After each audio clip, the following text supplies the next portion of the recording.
Mind become super mind. ಘನಮನ ಹಾಕದ, ಉನ್ಮನ ಹಾಕದ, ಚಿನ್ಮನ ಹಾಕದ, ಮಹಾಮನ ಹಾಕದ. ಮಹಾದೇವನ ಸ್ಥಿತಿಗೆ ಇರ್ತದೆ ಮನುಷ್ಯನಿಗೆ. ಎಂಥ ಮಾನವ ಜನ್ಮ ಏನು ಕೆಡಿಸಿ ಬಿಟ್ಟಿರಪ್ಪ, ಇಂಥ ಮಾನವ ಜನ್ಮ ಸಿಕ್ಕಿತ್ತೇನ್ರಪ್ಪ ಅಂತಾರೆ ಅನುಭಾವಿಗಳು. ಇದು man is the image of god, man is rooted in god, he is the crest of creation. ಅದಕ್ಕೆ ಇಂಥ ಮನುಷ್ಯನ ಈ ಜೀವನವನ್ನು, ಈ ದೇಹವನ್ನು ಬೀಡಿ, ಸಿಗರೇಟ್, ಚಹಾ, ತಂಬಾಕು, ಗುಟ್ಕಾ, ಮಾವ, ಗೋವಾ, ಔಷಧಗಳಿಗೆ ಇಂಜೆಕ್ಷನ್ ಹಾಕಿ ಮುನ್ಸಿಪಾಲ್ಟಿ ಕಚರಾ ಡಬ್ಬ ಮಾಡ್ಲಿಕ್ಕೆ ಹೋಗ್ಬೇಡ್ರಿ ಅಂತ.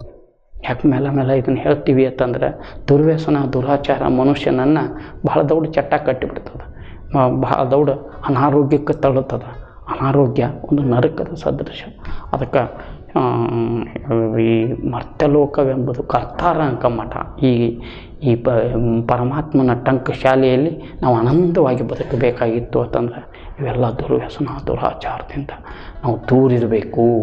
ದುರ್ವ್ಯಸನ ದುರಾಚಾರದಿಂದ ನಾವು ದೂರಿದ್ದೀವಿ ಅಂತಂದ್ರೆ, ಒಳ್ಳೆಯ ಇದನ್ನು ಆಚರಣೆಗಳನ್ನು ನಾವು ಅಳವಡಿಸ್ಕೊಂಡೀವಿ ಅಂತಂದ್ರೆ ನಮ್ಮ ಆರೋಗ್ಯ ಅಂಗೈ ನೆಲ್ಲಿ ಹಾಕದ. ಅದಕ್ಕೆ ಬೆಳಗ್ಗೆ ಎದ್ದು ಕೂಡಲೇ ನಾವು ಪೂಜೆ, ಪ್ರಾರ್ಥನೆ, ಧ್ಯಾನ ನೋಡಿ. ಇಡೀ ಜಗತ್ತಿನಾಗ ಒಂದು ಪರಿಪೂರ್ಣವಾದಂಥ ಯೋಗವನ್ನು ಯಾರಾದರೂ ಕೊಟ್ಟಿದ್ರು ಅದು ಬಸವಣ್ಣವರು. ನಿಮ್ಗೆ ಭಾಳ ಆಶ್ಚರ್ಯ, ಯಾರಾದರೂ ಒಬ್ಬ ಏಕಮೇವ ಪ್ರವಾದಿ ಪರಿಪೂರ್ಣ ಯೋಗವನ್ನು, ಮೈ ಮನ ಮಾತುಗಳಿಗೆ ಮೈಯಿಂದ ಪೂಜೆಯನ್ನು, ಮನಸ್ಸಿನಿಂದ ಮಾತಿನಿಂದ ಪ್ರಾರ್ಥನೆಯನ್ನು, ಮನಸ್ಸಿನಿಂದ ಧ್ಯಾನವನ್ನು, ಅಂದ್ರೆ ಎಲ್ಲ ಮೂರು ಕರಣಗಳ ಸಹಿತ ಎಲ್ಲ ಕರಣಗಳು ಇದನ್ನಕ್ಕವ. ಮೈ ಮನ ಮಾತು ಅಂದರೆ ಮೈಯಿಂದ ಪೂಜೆಯನ್ನು, ಮಾತಿನಿಂದ ಪ್ರಾರ್ಥನೆಯನ್ನು, ಮನಸ್ಸಿನಿಂದ ಧ್ಯಾನವನ್ನು, ಇದು ಪರಿಪೂರ್ಣ ಯೋಗ. ಅದಕ್ಕೆ ಬಸವನ ಯೋಗ. ಇದು ಮಾಡೋದ್ರಿಂದ ಏನಾಗ್ತದೆ ಅಂದ್ರೆ ಮೂರು ವಿಕಾಸ ಆಕ್ಕವ, ಯಾವ ಒಂದು ಸಹಿತ ಇದು ಕೊರತೆ ಉಳಿಯಂಗಿಲ್ಲ. ಅದಕ್ಕೆ ಮೈಯಿಂದ ಪೂಜೆಯನ್ನು ಮಾಡೋದ್ರಿಂದ ಭಾಳ ಮಂದಿ ಹೇಳ್ತಿರ್ತಾರೆ, ನಮ್ಮ ಧರ್ಮದಾಗ ಪ್ರಾರ್ಥನಾ ಅಷ್ಟೋದ್ರಿ ಪೂಜೆ ಇಲ್ಲ. ಒಂದು ಇದನ್ನು ಒಂದು ಪ್ರಶ್ನೆ ಪತ್ರಿಕೆ ಒಳಗೆ ಬೇಕಾದ ಮೂರನ್ನು ಬಿಡಿಸಿ ಒಂದು ಪ್ರಶ್ನೆಗೆ ಉತ್ತರ ಬರೆದ್ರೆ 66 ಮಾರ್ಕ್ ಕಳ್ಕೊತೀವಿ ನಾವು. ಅದಕ್ಕೆ ಪರಿಪೂರ್ಣ ಯೋಗ ಇತ್ತು ಅಂತಂದ್ರೆ ಅದಕ್ಕೆ ಬಸವನ ಯೋಗ ಅದು ಪರಿಪೂರ್ಣ ಯೋಗ. Shivayoga it is the synthesis of all the yogas. ಎಲ್ಲ ಯೋಗಗಳ ಸಮನ್ವಯವೇ ಶಿವಯೋಗ. ಅದಕ್ಕೆ ಆರೋಗ್ಯದ ಗುಟ್ಟು ಎಲ್ಲಿಯಾದರೂ ಇತ್ತು ಅಂತಂದ್ರೆ ಶಿವಯೋಗದಾಗ ನೋಡಿರಿ. ನೀವು ಯಾರ ಶಿವಯೋಗಿಗಳನ್ನು ನೋಡಿರಿ, ಈ ಬಸವ ಪರಂಪರೆಯಲ್ಲಿ ಬರುವಂಥ ಎಲ್ಲ ಶಿವಯೋಗಿಗಳನ್ನು ನೋಡಿರಿ. ಈಗ ಸಿದ್ಧಗಂಗಾ ಶಿವಯೋಗಿಗಳು, ಅಥಣಿ ಶಿವಯೋಗಿಗಳು, ಅಥವಾ ಇವರು ಯಾರ ಇದನ್ನು ಬಾಲ್ಕಿ ಪಟ್ಟಾಧ್ಯಕ್ಷರು, ಶತಾಯುಷಿಗಳ ಮುರುಗೋಡ ಅಜ್ಜ. ಯಾಕಂದ್ರೆ ಲಿಂಗ ನಿರೀಕ್ಷಣೆ ಏನಾಗ್ತದ ಅಲ್ಲಿ ವಿಜ್ಞಾನ ಏನದ ಅಂದ್ರೆ ಸಪ್ರೇಟ್ ರಾಮದೇವ್ ಬಾಬಾ ಹೇಳುವಂಥ ಪ್ರಾಣಾಯಾಮ ಸಪ್ರೇಟ್ ಮಾಡೋದು ಲಿಂಗವಂತರಿಗೆ ಅವಶ್ಯಕತೆ ಇಲ್ಲ. ಪ್ರಾಣಾಯಾಮದ ಯೋಗ ತ್ರಾಣಗುಂದುವುದೆಂದು ಮಾಣಿಸಿ ಮುಕ್ತಿಯ ಇಷ್ಟ ಲಿಂಗವ ನನಗೆ ಕೀಲಿಸಿದ ಗುರುವೇ, ಪ್ರಾಣಲಿಂಗವ ನನಗೆ ಕೀಲಿಸಿದ ಗುರುವೇ ಕೃಪೆಯಾಗುವಂಥ ಮೈಲಾರ ಬಸವಲಿಂಗ ಶರಣರು ಹೇಳ್ತಾರೆ. ಅದಕ್ಕೆ ಪ್ರಾಣಾಯಾಮ ಸಪ್ರೇಟ್ ಮಾಡೋದು ಅವಶ್ಯಕತೆ ಇಲ್ಲ ಲಿಂಗ ಪೂಜೆ ಮಾಡ್ಕೊಳ್ಳೋರಿಗೆ. ಯಾಕಂದ್ರೆ ಹಾಲಿನಿಂದೊಡೆ ಸುಳಿದು ಸೂಸುವ ಗಾಳಿ ನಿಲ್ಲುವುದಂದ್ರೆ ಬಂದಾಗಂಗಿಲ್ಲ. Proper regulation of inhalation and exhalation is pranayama. ಅದಕ್ಕೆ ಪ್ರಾಣಾಯಾಮ ತಾನೇ ಚಾಲೂ ಆಗಿಬಿಡ್ತದೆ. ಅಲ್ಲಿ ದೀರ್ಘ ಶ್ವಾಸ ದೀರ್ಘ ಆಯಿತು ಅಂದ್ರೆ ಏನಾಗ್ತದೆ, ಆಯುಷ್ಯ ಹೆಚ್ಚಾಕದ, ಮೈಂಡ್ ನಿಲ್ತದೆ. ಅದನ್ನ ಹೇಳ್ತಾರೆ ಅವರು. ಶ್ವಾಸಕ್ಕೆ ಮನಸ್ಸಿಗೆ ಭಾಳ ಘನವಾದ ಸಂಬಂಧ ಅದ. ಯಾಕಂದ್ರೆ ಎಂಥ ಮೋಜಿನ ಕುದುರೆ ಹತ್ತಿದರೆ ತಿರುಗುವುದು 11 ಪೇರಿ. ಗಾಳಿ ಹಂಗೆ ಚಂಚಲ, ಹಂಗೆ ಮನಸ್ಸು ಚಂಚಲ ಇರ್ತದೆ. ಅದನ್ನು ಏಕಾಗ್ರತೆಗೊಳಿಸ್ಲಿಕ್ಕೆ, ಅದನ್ನು ಮೈಂಡ್ ಕಾನ್ಸಂಟ್ರೇಷನ್ ನೋಡಿರಿ ಅದು ಹೆಂಗೆ ಅದ್ಭುತ ಇದನ್ನು ಮಾಡ್ಯಾರ. ಅಷ್ಟಬಂದಿ ಅಂತಾರೆ ಅದಕ್ಕೆ. ರಾಳ, ಕ್ಯಾರಂಡಿ, ಕಾಂತಶಿಲೆ ಇಂಥವೆಲ್ಲ ವಸ್ತುಗಳನ್ನು ಹಾಕಿ ದೃಷ್ಟಿಯನ್ನು ಆಕರ್ಷಿಸುವಂಥ, ಒಲಿಸುವಂಥ, ನಿಲ್ಲಿಸುವಂಥ, ಲಯಗೊಳಿಸುವಂಥ, ಮನಸ್ಸನ್ನು ಲಯಗೊಳಿಸ್ತು ಅಂತಂದ್ರೆ ಲಯಗೊಳಿಸಿ ನೋಡಿರಿ ಎಷ್ಟು ಆನಂದ ಆಗ್ತದ. ನಿದ್ದೆ ಭಾಳ ಆನಂದವಾಗಿ ನಿದ್ದೆ ಆಯ್ತು ಅಂತ. ಯಾಕೆ ಅಲ್ಲಿ ಯಾರಿದ್ರೆ ನೋಡ್ಲಾಕಿತ್ತು ನಿದ್ದೆ ಅಲ್ಲಿ ಆತ್ಮ.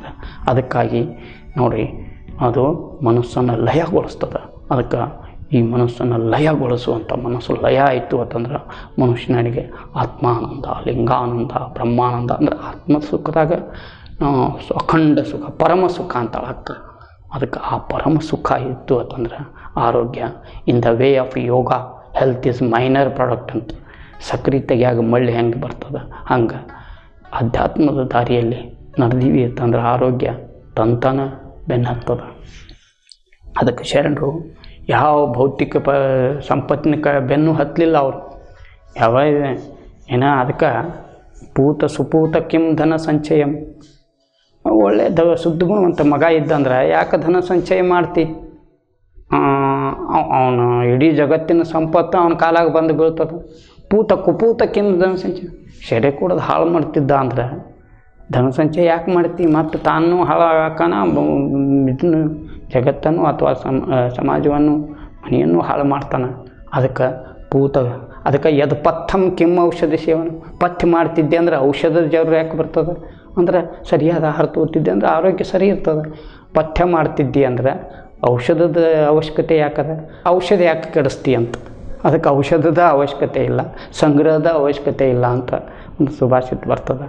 ಅದಕ್ಕಾಗಿ ನಾವು ಇವೆಲ್ಲ ಸ್ವಲ್ಪ ಗಮನಗಳನ್ನ ಕೊಟ್ಟಿವಿ ಅಂತಂದ್ರೆ ಆರೋಗ್ಯ ಶರಣರಿಗೆ ಅಂಗೈ ನೆಲೆಯಾಗಿ ಭಾಳ ಆನಂದವಾಗಿ ಭಾಳ ನೋಡ್ರಿ ಇದನ್ನು ಎಷ್ಟು ನ್ಯಾಚುರಲಾಗಿ ತಿಳ್ಕೊಂಡ್ರು.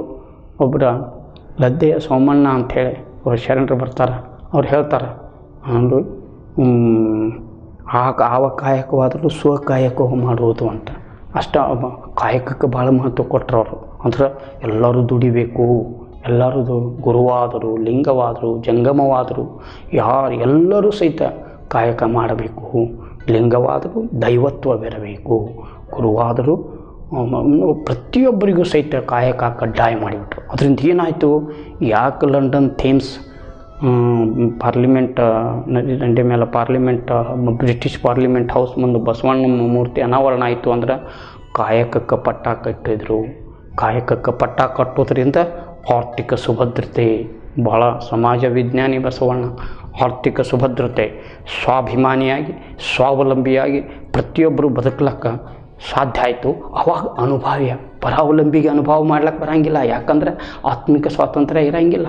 ಅದಕ್ಕಾಗಿ ಅವನಿಗೆಲ್ಲ ಮಗ್ಗಲುಗಳನ್ನು, ಜೀವನದ ಎಲ್ಲ ಮಗ್ಗಲುಗಳನ್ನು ಬದುಕಬೇಕಾಗಿತ್ತು ಅಂತಂದ್ರೆ ಅರ್ಚನೆ, ಅರ್ಪಣೆ, ಅನುಭವ ಎಲ್ಲವನ್ನೂ ಮಗ್ಗಲು ಸ್ವಾಭಿಮಾನಿಯಾಗಿ ಸ್ವಾವಲಂಬಿಯಾಗಿ ದುಡಿಯೋರಿಗೆ ರೋಗಿರಂಗಿಲ್ಲ. ಯಾರು ದುಡಿತಾರ ದುಡಿಯದೇ ಉಣ್ಣುವ ಮಕ್ಕಳ ಅಂತ ಹೇಳ್ತಾರೆ ಗಾಂಧೀಜಿಯವರು.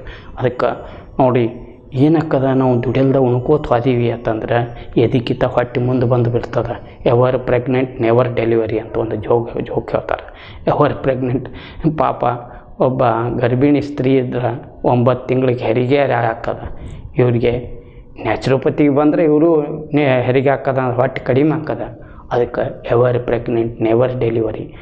ಹೊಟ್ಟೆ ಎದಕ್ಕಿಂತ ಹೊಟ್ಟೆ ಮುಂದೆ ಬತ್ತು ಅಂದ್ರೆ ನಾವು ಡಾಕ್ಟ್ರಿಗೆ ಪೇ ಮಾಡ್ಕೋತಾ ಇರಬೇಕು. ಅದಕ್ಕಾಗಿ ಆಹಾರವನ್ನು ಕಡಿಮೆ ಮಾಡ್ತಾ ಆಸನ, ಕಾಯಕ ಮಾಡ್ಕೋತ ಹೆಚ್ಚಿಗೆ ಶ್ರಮ ಇದು ಮಾಡಿದ್ದೀವಿ ಅಂತಂದ್ರೆ ಆರೋಗ್ಯ ಆರೋಗ್ಯದ ಸೂತ್ರ ಇರೋದೇ ಇಲ್ಲೇ. ಚೆನ್ನಾಗಿ ದುಡಿಬೇಕು ಮತ್ತು ಕಡಿಮೆ ಹಿತಮಿತವಾದಂಥ ಆಹಾರ ತೊಗೋಬೇಕು.